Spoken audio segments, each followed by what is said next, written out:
When did loyalty lead you to betray the one you trusted? The problem with loyalty, you see, is that it's often a one-way street, paved with good intentions and leading straight to a cliff edge. And I, Aiden Gupta 67M, a man who dedicated his life to that very principle, found myself staring down into the abyss, clutching a virtual smoking gun that wasn't even mine. My entire financial life, my identity, everything I'd worked for over 6 decades was suddenly someone else's playground. The ethical dilemma wasn't just about how to fix it, but who to betray in the process, because the path to recovery felt inextricably linked to exposing someone I'd foolishly trusted. It all started, as these things often do, with an email. Not a phishing scam, not a Nigerian prince. Something far more insidious, something that looked perfectly legitimate from a place I knew. It was a cold November morning, the kind where the breath freezes in your lungs before you even step outside, and the idea of a remote cabin, even if just a photo on a screen, seemed like a beacon of warmth. I'd been working at Synergy Innovations for nearly 20 years, a lifetime in the tech world. My role was ostensibly senior project coordinator, which mostly meant I herded cats, translated Nicholas Bell's 36M grand, often half-baked visions into something actionable, and occasionally fixed the office printer. Nicholas, my boss, was a man who exuded an aura of entitled brilliance, convinced his every thought was revolutionary despite a track record that suggested otherwise. He was good at securing funding, I'll give him that, largely by talking a big game. And I, being loyal to a fault, had always been the one to try and make that big game a reality, picking up the pieces when it inevitably crumbled. The email was about a new executive retreat, an all-expenses-paid trip for the senior team to a luxurious off-grid cabin experience up in the Blue Ridge Mountains, a week of uninterrupted synergy and innovative brainstorming. My first thought was dread. A week with Nicholas and his buzzword bingo in a remote cabin. Where would I get my proper coffee? My second thought, though, was pragmatic. This was probably mandatory, and it beat sitting in my cubicle listening to Nicholas explain blockchain to someone who clearly didn't care. The company had been trying to cut costs, which usually meant less decent coffee in the break room and more vague threats about optimizing efficiency. So an expensive retreat seemed out of character. But then Nicholas was always full of surprises, usually the unpleasant kind. I remember my conversation with Louis Park, 26M, that morning. Louis was our newest intern, fresh out of some prestigious university, and honestly, he was a bit of an enigma. He looked like he'd spent more time in a library than a gym, quiet and observant. Everyone else called him the kid or Parky, but I'd taken to calling him loyal pet in my head, not derisively, but because he just seemed so eager to please, so desperate to fit in and make a good impression, like a puppy waiting for a pat on the head. He was always hovering, listening, absorbing everything. He'd fetch coffee, offer to sort my ridiculously disorganized desk, even remember my preferred brand of biscuit. Most interns were just counting down the days. Louis seemed genuinely invested. "Mr. Gupta, did you see the email about the retreat?" he asked, poking his head into my cubicle, holding a stack of freshly printed reports I'd needed an hour ago. "Just reading it, Louis," I replied, scrolling through the details. "Remote cabin sounds rustic," he nodded, adjusting his glasses. "It says there's limited cell service and satellite internet only. Do you think that's an issue?" "An issue for Nicholas' incessant conference calls, perhaps. A blessing for the rest of us," I quipped, trying to lighten the mood. I chuckled, but a faint flicker of unease went through me. Limited cell service, satellite internet. Nicholas had this obsession with total connectivity, even if it was just for him to tweet his profound insights. This seemed a little off-brand for him. The email instructed us to click a link to confirm attendance and upload necessary dietary restrictions and emergency contact information. Standard stuff. I clicked, the page loaded, and it looked like a legitimate corporate portal. Clean UI, company logo, familiar fonts. I filled in my details, even uploaded a copy of my driver's license as requested for security verification, a new, slightly irritating step. But in this day and age with data breaches everywhere, I just figured it was another layer of corporate paranoia. Loyalty, remember? I trusted the process because I trusted the company because I trusted the people I worked with. Fool. A few days later, a cryptic text arrived from Kimberly Washington, 53F. Kimberly and I had been friends, close friends for years. Our families had gone on vacations together, shared Christmases. But somewhere along the line, after a particularly nasty internal political battle at Synergy Innovations, Shed felt I hadn't supported her enough. She had always been a fiery personality, quick to take offense but equally quick to laugh. After that incident, though, she became brittle, bitter. Everything I did, everything I said seemed to grate on her. Shed left the company in a huff about 2 years ago, claiming she'd been stabbed in the back by everyone, myself included, and while we still ran into each other occasionally, our conversations were usually laced with a subtle venom from her side. Her text simply read, "Heard Nicholas is sending you poor souls to the sticks. Be careful what you click, Aiden, he's a snake." I stared at it, then typed back, "What are you talking about, Kim? It's just a retreat." Her response was almost immediate. "Just remember who told you so and who you chose over me." Then she blocked me. Typical Kimberly, always dramatic, always ending on a sour note. I sighed, brushing it off as her usual bitterness, a leftover grudge stewing in her mind. I genuinely tried to be understanding. Her bitterness was a shield, I reasoned, protecting a deeper hurt. Perhaps I had unwittingly played a part in that hurt. But I didn't see how that related to a company retreat. The weeks leading up to the retreat were a blur of project deadlines, Nicholas' increasingly frantic demands, and a nagging sense of unease that I couldn't quite place. My personal life, usually a steady, predictable rhythm, started to feel off-kilter. My bank sent me a notification about an unusual transaction, a large purchase from an electronics store in a city I'd never visited. I immediately called them, assumed it was a scam. They investigated, reversed the charge, and assured me it was an isolated incident. My credit card company also flagged a couple of odd small charges like subscriptions to obscure streaming services I'd never heard of. Again, they were quick to resolve it. I chalked it up to the ubiquitousness of online fraud, something everyone dealt with these days.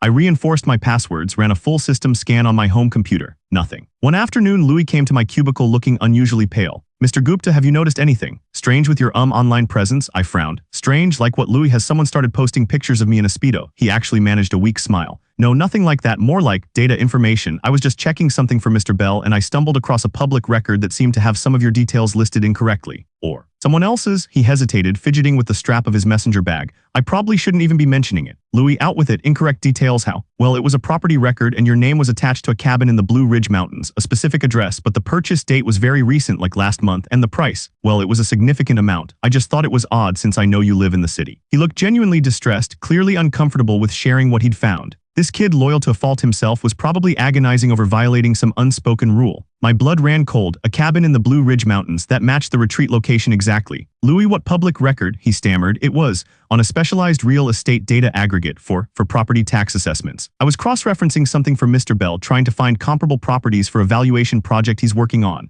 He seemed to shrink into himself, clearly regretting his words. "Could you pull up that record again?" My voice was calmer than I felt. A very old, very unpleasant memory surfaced, a conversation with Sebastian Nelson, 80M, my estranged uncle. Sebastian was the family scapegoat, a man who'd burned bridges with everyone he'd ever met. My father, his own brother, had cut him off decades ago after Sebastian had gotten into some truly egregious financial trouble, dragging several family members down with him. He was a cautionary tale, the family's black sheep, and frankly, I hadn't spoken to him in years, not since my father's funeral. But I remembered my father describing Sebastian's pattern: always borrowing, always gambling, always in some deep hole, and always finding a way to make someone else pay for it. The thought, a fleeting, almost impossible one, that Sebastian could somehow be involved in this was absurd. He was 80 years old, living off what little remained of a trust fund my grandmother had set up for him, probably too infirm to orchestrate anything complex. But Louis' words, public record, significant amount, sent a shiver down my spine. Louis, still looking like he wanted the ground to swallow him whole, brought up the record. And there it was, my name. My social security number. A new, very recent mortgage in my asterisk name for the very cabin the company was supposedly renting for the retreat. The purchase date was less than 2 months ago. The sum was astronomical. My heart hammered against my ribs. This wasn't a mistake. This was a nightmare. This was identity theft, plain and simple, staring me in the face.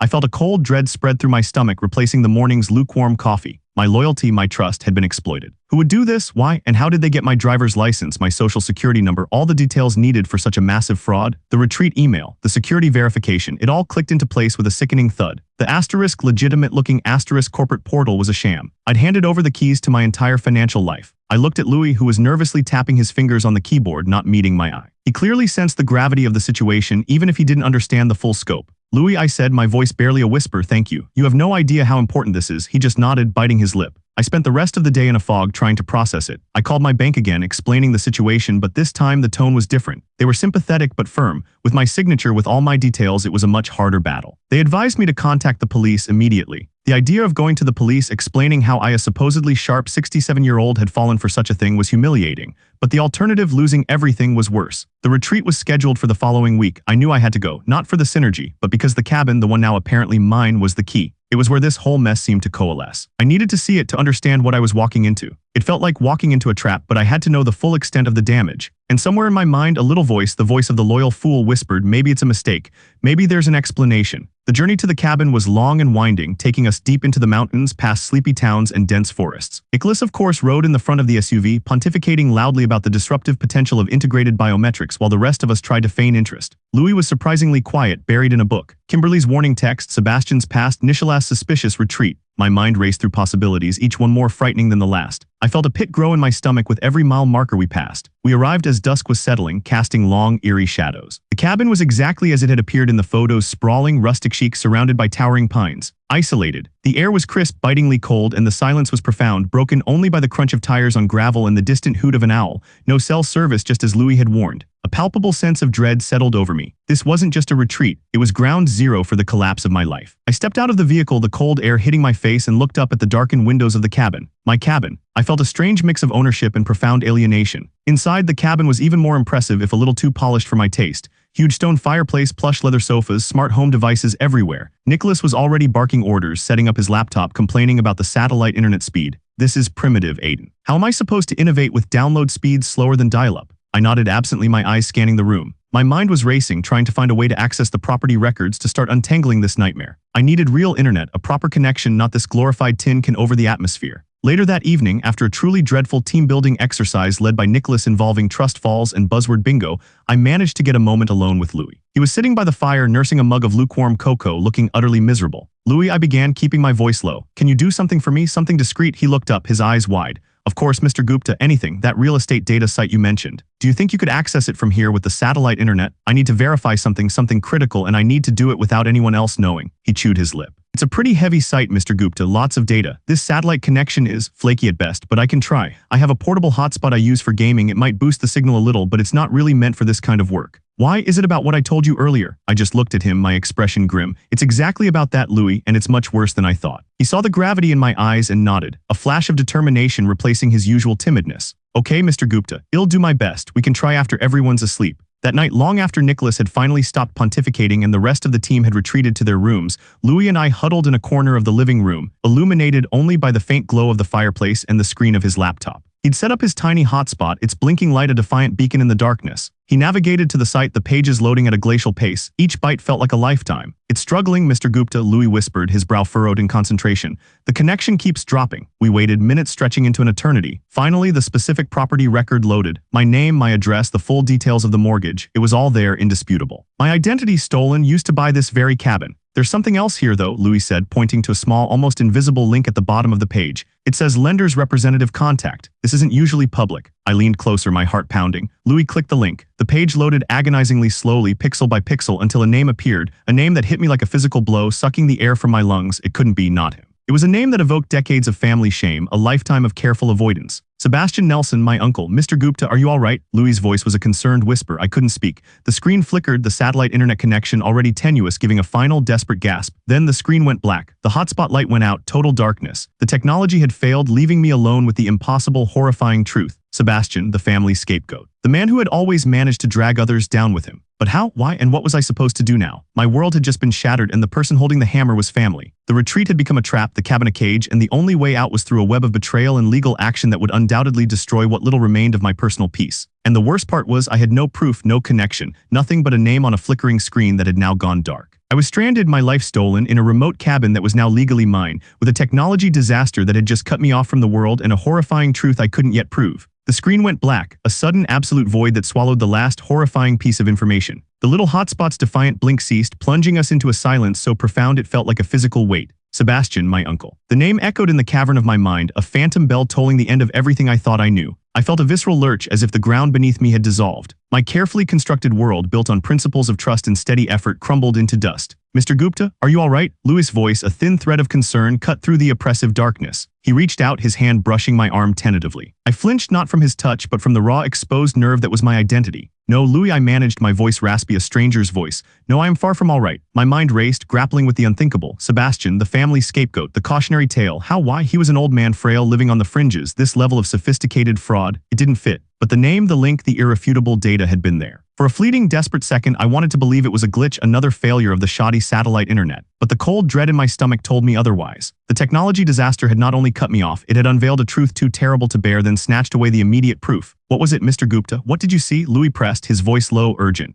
He was no longer the timid intern, the gravity of the situation had sharpened him. I took a deep, shuddering breath, the scent of pine and wood smoke filling my lungs, offering no comfort. "My uncle Louis Sebastian Nelson." His name was listed as the lender's representative for the mortgage on this cabin. In my name, the words felt heavy, alien on my tongue. Louis gasped, a soft, sharp intake of breath. "Your uncle? But how is that possible? Is he a banker?" "No," I said, shaking my head. "He's a professional at making other people's problems his own, then making them everyone else's. He's always been involved in shady dealings, but never anything like this. This is colossal. We need to get that data back, Mr. Gupta," Louis said, already tapping at the laptop. "Maybe if I just restart the hotspot, it might have cached the page." He fumbled in the dark, the faint click of buttons the only sound. Minutes crawled by, feeling like hours. My mind was a whirlwind of questions, accusations, and a terrifying sense of betrayal. Not just by the perpetrator, but by myself, for my blind loyalty, for my assumption of corporate integrity, for ignoring the subtle signs. Kimberly's text, my bank's flags, Louis' initial warning, I'd dismissed them all, believing in a system that had in fact been weaponized against me. Louis sighed, a sound of defeat. "Nothing, Mr. Gupta, it's completely dead. The hotspot, the laptop. It must have been a power surge or just the whole system overloading. This off-grid setup is precarious at best. I closed my eyes, stranded, trapped in my own cabin. The irony was a bitter taste. We need to get off this mountain, Louis. We need to get to a place with real internet, real phones. I need to contact the police, a lawyer, and I need to understand how Sebastian of all people fits into this. But the retreat isn't over for 3 more days, Louis pointed out, his voice quiet. Mr. Bell will never let us leave. Nicholas Bell, the entitled boss, completely oblivious, probably dreaming of his next buzzword. Then we make him let us leave, I said, a new resolve hardening my voice. The loyal fool was gone, replaced by a man who had nothing left to lose but his dignity, and that I decided was worth fighting for. Well, tell him there's a family emergency, a medical crisis, anything. The next morning, convincing Nicholas was predictably difficult. He was furious about the internet outage, convinced it was a personal affront to his innovative brainstorming. A family emergency, Aiden, now, in the middle of our synergistic flow, can't they wait? No, Nicholas, I stated, my voice flat, devoid of its usual placating tone. They cannot, I need to leave. Louis needs to come with me to help with logistical support. Louis, who had been standing silently by my side, looked up, surprised but resolute. He hadn't questioned me once since the night before. His transformation from loyal pet to dependable ally was happening before my eyes. Nicholas huffed, but seeing the unyielding determination in my gaze, he finally relented, probably more annoyed by the disruption to his meticulously planned, yet utterly pointless, agenda than by any concern for my fictional emergency. He grudgingly arranged for a driver to take us back to civilization. The journey down the mountain was filled with a tense, heavy silence. I spent it replaying every interaction, every dismissed warning. Kimberly's text, be careful what you click. He's a snake. Was she talking about Nicholas or someone else? Her bitterness had blinded me to the possibility of a genuine warning. My own loyalty had been a vulnerability, a wide-open door for someone to exploit. I saw it now with a clarity that was both painful and liberating. I had allowed myself to be defined by this one trait to my own detriment. 2 weeks later, the initial shock had given way to a weary, frustrating battle. My apartment, once a sanctuary, now felt like a war room.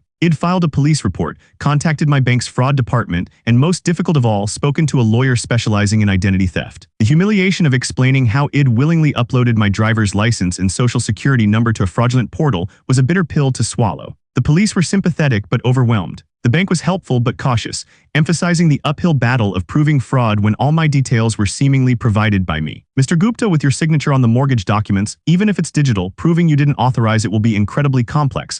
My lawyer, a sharp, no-nonsense woman named Ms. Davies, had explained on our first call. Especially if the lender's representative is family. That suggests a level of inside knowledge that complicates things significantly. He's the family black sheep, Ms. Davies, it argued, my voice tight with a mixture of anger and shame. He's done bad things, but never anything this sophisticated, and I haven't spoken to him in years. Regardless, the connection exists. We need to understand his role. Was he a patsy or the mastermind or something in between? Louis had been invaluable. Back in the city with a reliable internet connection, he'd used his tech savvy to try and piece together digital breadcrumbs. He couldn't access the specific property record that night at the cabin, but he'd found other public records linking Sebastian to a shell company registered just months before the cabin purchase. A company with a suspiciously vague business description and an address that turned out to be a mail forwarding service. This looks like a classic setup for something illegal, Mr. Gupta, Louis said, showing me the screen. He was no longer just helping, he was actively investigating, his quiet intelligence shining through. His transformation was remarkable. He no longer sought my approval, he sought justice, his loyalty now redirected towards a cause rather than an individual. Louis, this is beyond an intern's duties, I said, a flicker of concern for his future. He looked up, his gaze steady. Mr. Gupta, you trusted me, you treated me with respect, not like the kid. This isn't just about you. It's about people like Nicholas Bell getting away with whatever they want and people like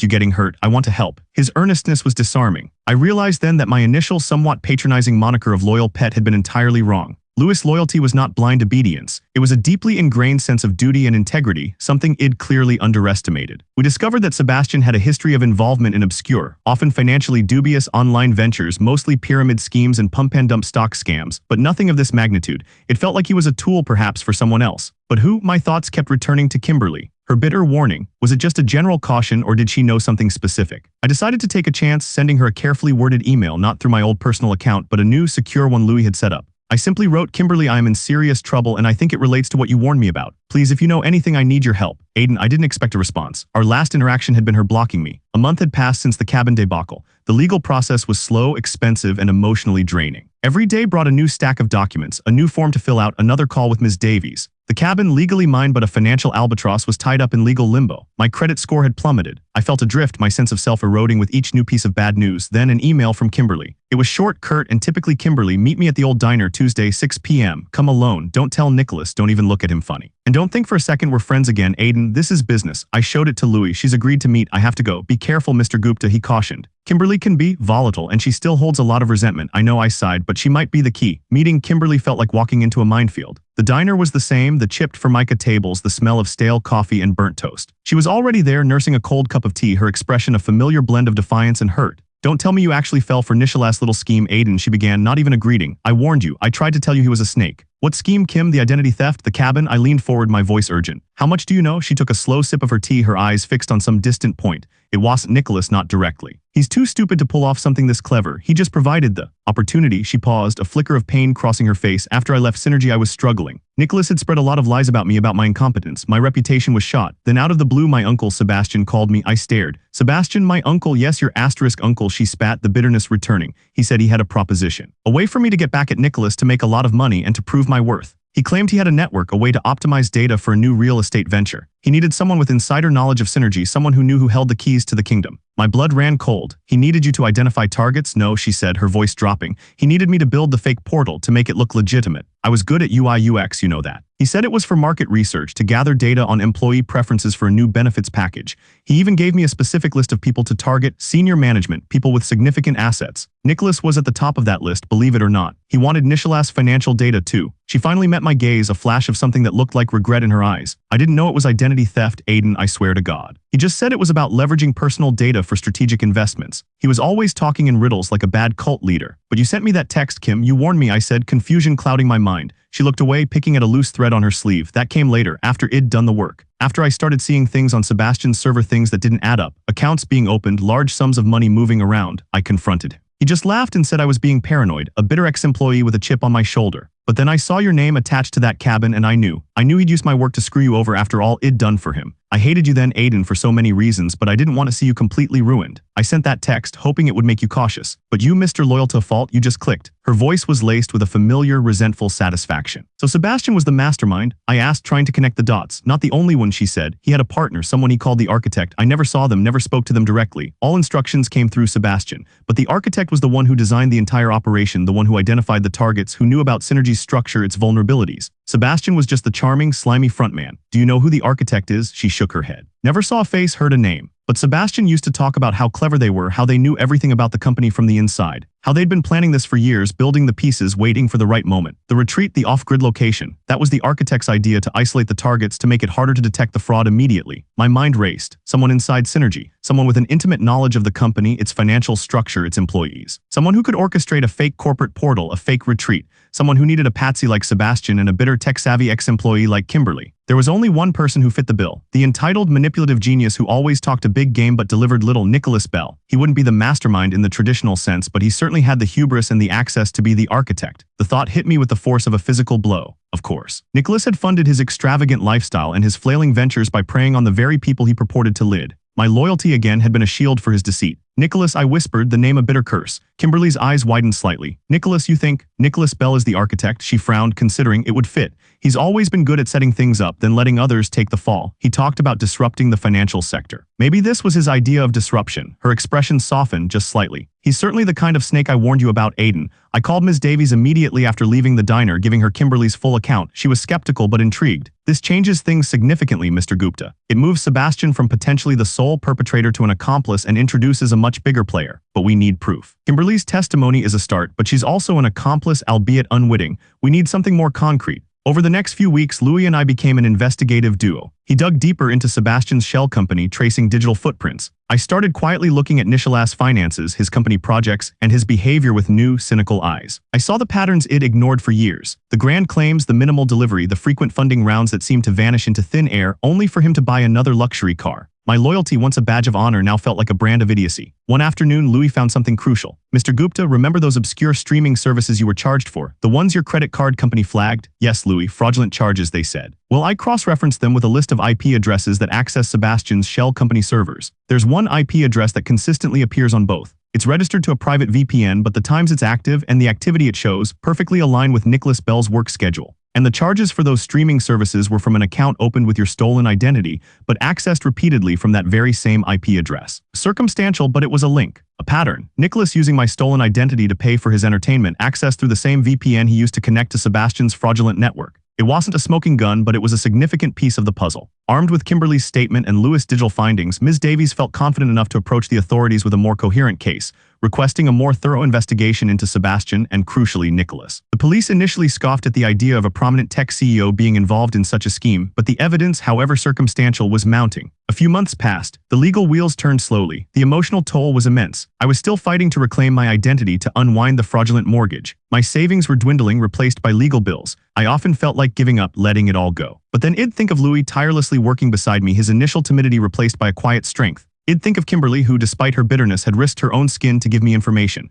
My perception of them had shifted profoundly. Louis wasn't just a loyal pet, he was a steadfast, intelligent ally. Kimberly wasn't just a bitter ex-friend, she was a wounded but honorable woman who, in her own way, had tried to do the right thing. My own role in this mess, my own blind loyalty, my dismissal of their warnings, came into sharp focus. I had been complicit in my own downfall by my unquestioning trust. Then came an unexpected twist. Nicholas Bell was arrested, not for my identity theft, but for massive financial fraud within Synergy Innovations itself. It turned out he'd been siphoning company funds, creating shell corporations, and inflating project costs for years, using the same architect methods Kimberly described. The police investigating my case had stumbled upon a much larger web of deceit. My identity theft had been a relatively small part of a far greater criminal enterprise. The cabin, I learned, was intended as an asset to be flipped quickly, a way to launder a particularly large sum of ill-gotten gains. Sebastian, it turned out, was indeed a pawn, albeit a willing one. Nicholas, the architect, had used his family connections and his desperation to rope him into the scheme, knowing his history would make him a plausible scapegoat if things went wrong. Sebastian, for his part, had been promised a cut of the profits, enough to finally get him out of the hole he'd dug for himself. He'd confessed, implicating Nicholas as the true mastermind, providing even more details that corroborated Kimberly's story and Lewis' digital forensics. The resolution wasn't instantaneous, nor was it clean. It was a long, arduous process. My identity was eventually, slowly, painstakingly restored. The fraudulent mortgage was unwound, though it took months of legal wrangling and a class action lawsuit from other victims Nicholas had defrauded. Synergy Innovations, deeply embroiled in the scandal, declared bankruptcy. Nicholas Bell was convicted on multiple counts of fraud and money laundering. Sebastian Nelson, due to his age and cooperation, received a more lenient sentence, but his remaining years would be spent under strict supervision. Kimberly, surprisingly, found a new path. She testified against Nicholas and Sebastian, her testimony crucial in connecting the dots. The act of speaking her truth, of confronting her own complicity, seemed to release some of her bitterness. She started a small consulting business, specializing in digital security, ironically using her dark skills for good. We didn't become best friends again, but we achieved a fragile peace, a mutual respect born from shared trauma. She even offered me a small pro bono consultation on securing my digital life. Louis Park, the timid intern, became a rising star. His keen intelligence and unwavering ethical compass shone brightly throughout the investigation. He was offered a position at a reputable cybersecurity firm, and he excelled. He visited me often, not out of obligation but genuine care. He had found his true calling, and in helping me he had helped himself become the person he was meant to be. My perception of him had gone from loyal pet to cherished friend, a bond forged in the crucible of disaster. My financial life, though recovered, was forever changed. I was more cautious, more cynical about the digital world. The remote cabin, the one that had been legally mine, was eventually sold off as part of Synergy's liquidated assets. I never went back. The memories there were too potent, too painful. Life went on, but I was not the same Aiden Gupta. The man who had been loyal to a fault had learned a devastating lesson. Loyalty, I now understood, was not a blind adherence to people or systems. It was a discerning choice, a principle applied to values, to truth, and to the deserving. It was no longer a one-way street, but a two-way boulevard paved with discerning judgment. I had faced the abyss, lost nearly everything, but in the process I had found something far more valuable. A clearer understanding of myself, of trust, and of the complex, flawed, but ultimately resilient human connections that truly matter. The scars remained, a constant reminder of the price of unquestioning faith, but also a testament to the quiet strength found in unexpected allies, and the long, difficult path to reclaiming not just an identity but oneself.